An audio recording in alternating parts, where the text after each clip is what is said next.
Hi, I'm Matt Williamson with Yardbarker here to preview the offseason for the NFC North. The Packers ran away with the division with their second straight 13-3 record under Matt LaFleur, but fell short in the NFC Championship game against Tampa Bay.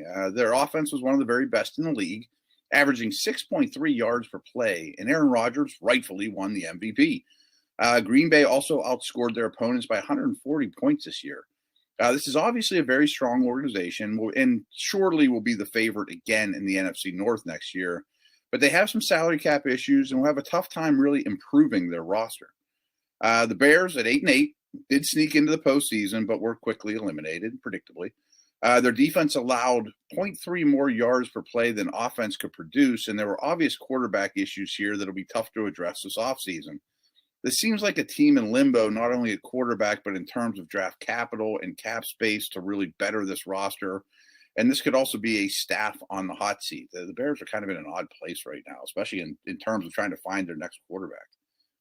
Minnesota was an interesting team last year. They did finish the season 7-9, but their 6.2 yards per play was right near the top of the league on offense.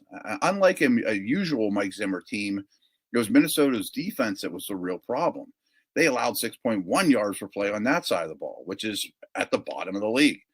You would think Zimmer would make progress to get the defense back on track, but the offensive line could use a little work, and Minnesota is pretty much in the middle of the road in terms of combined cap space and draft picks in general to really better this squad.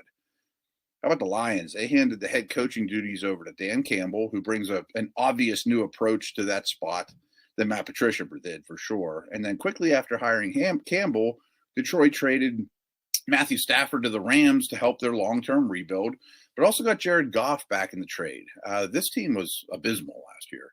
They won 5 games, but were outscored by 142 points with some embarrassing performances on their 2020 resume.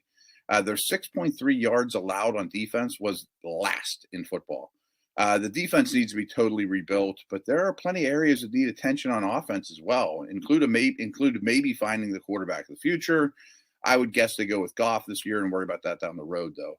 Still, this is a critical offseason for Detroit. Thanks so much. I am Matt Williamson with Yardbarker.